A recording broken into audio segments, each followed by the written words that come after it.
there's one thing I know, it's this. Breakups suck. Really bad. They really, really do. I just went through one about a month and a half ago. Almost 2 months now. Dang. Okay. Almost 2 months. A little over a month and a half. I didn't even like the guy that much, but man, it hurt. It didn't feel great. I'm just saying. But there are 3 things that I do after every single breakup I have regarding this guy right here, journaling. And it really, really helps. So I figured I would just share those things with you because it's so fresh for me right now. I might as well communicate the things that are actually helping me real time and things that I really feel that would help you if you're going through the same thing right now, or if God forbid that happens to you in the future. But one thing I do want to say right now is I know breakups hurt so bad in the moment.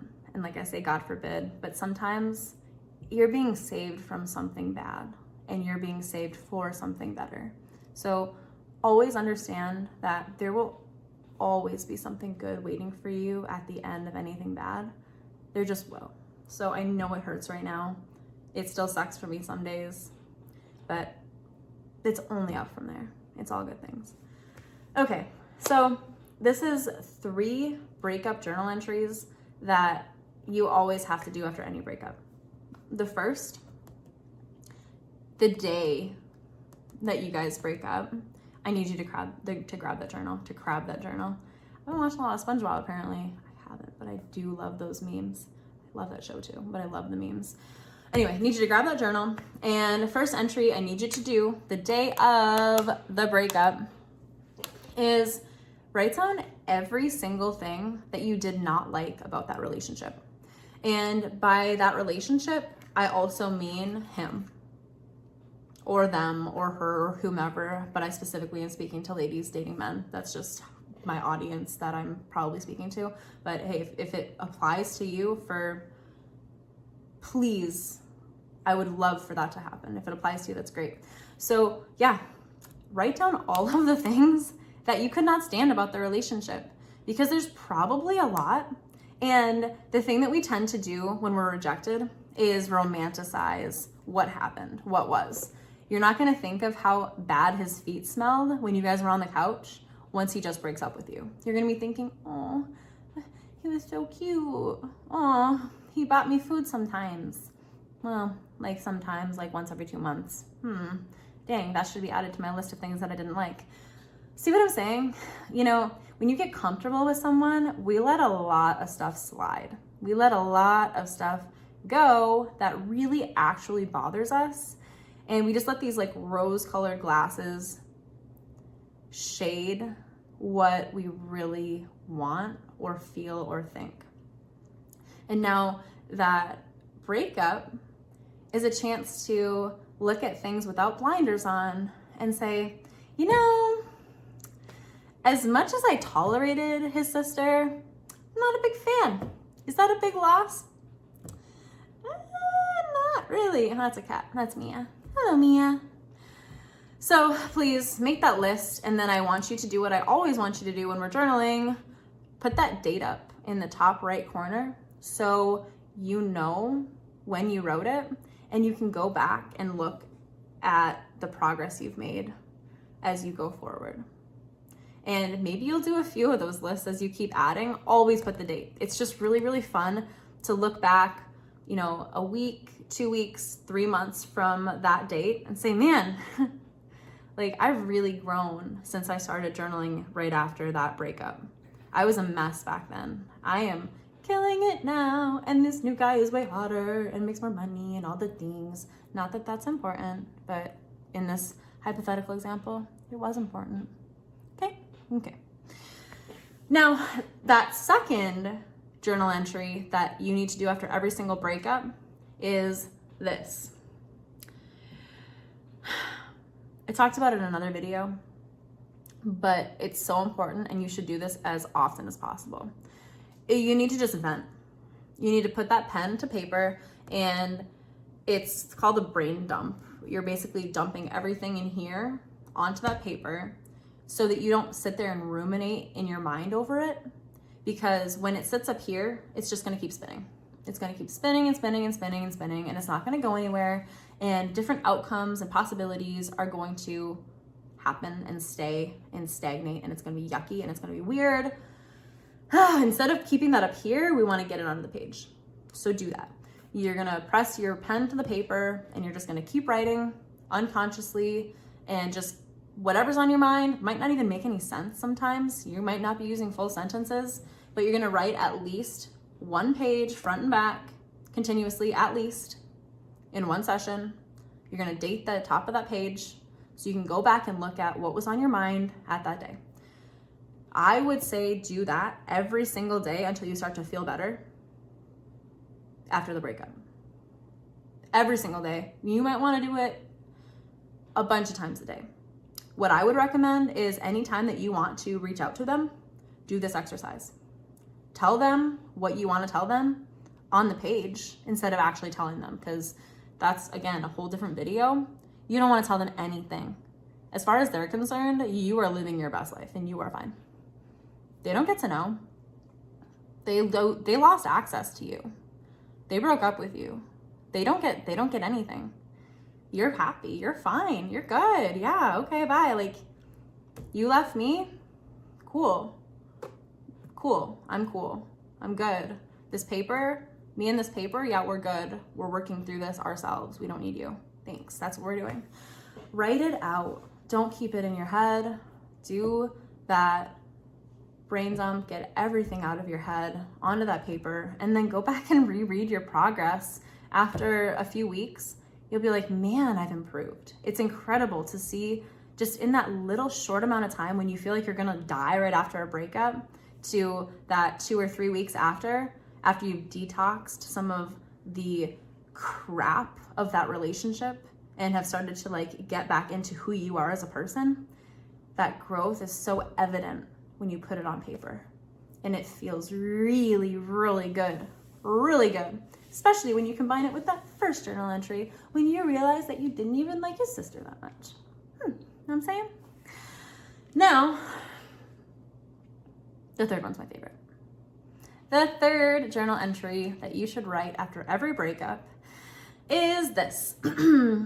First of all, date the top of that paper. Like I said, I like the right-hand corner just because I do. We're gonna write down everything that we want in a future relationship / future person that we really wanna be with. So we wrote down all the things that we hated about our last relationship. Now, why would we ever wanna revisit something like that when we're telling ourselves, these are things I didn't like? We don't wanna do that. We don't wanna go back.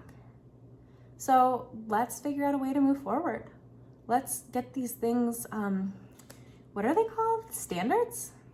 Oh yeah, standards. That's cute, right? It's a nice word. It even like feels good to say standards. Standards. We need standards. And that's what journaling can really help with. Now, what I also love about this exercise is it's so easy to wallow in the past and the present after a breakup, but we have to disrupt our own pattern. Again, we're talking about pattern disruption. Megan, that's all she talks about. Cool. For real though, we need to disrupt our own pattern because the past and the present, they don't feel very good right now. They hurt at the moment because it feels like our whole world was turned upside down, which it honestly was in so many ways. We attached to a person that was ripped away from us for whatever circumstances. Even if you were the one that broke up, like, it still hurts. Like, things are different, and change can be really hard, especially when our comfort zone has been challenged and changed. So what I love about this exercise of thinking about what you want in a future relationship and a future partner is that F word, our third favorite F word, future. So we're really talking about the future tense, what things are going to look like at some point, what we are going to aspire to, things that we can actually change, because the past, we can't change that. Our immediate present, we can change, but maybe we're not ready quite yet. It's a lot to adjust to. It really is. Breakups are a lot. It's really hard. So maybe even if we're just thinking in terms of, I like 3 months, a lot can happen in 3 months. Any more than that, and it's like too daunting. Any less than that, it's too challenging to try to see like a big effect happen. I like 3-month chunks.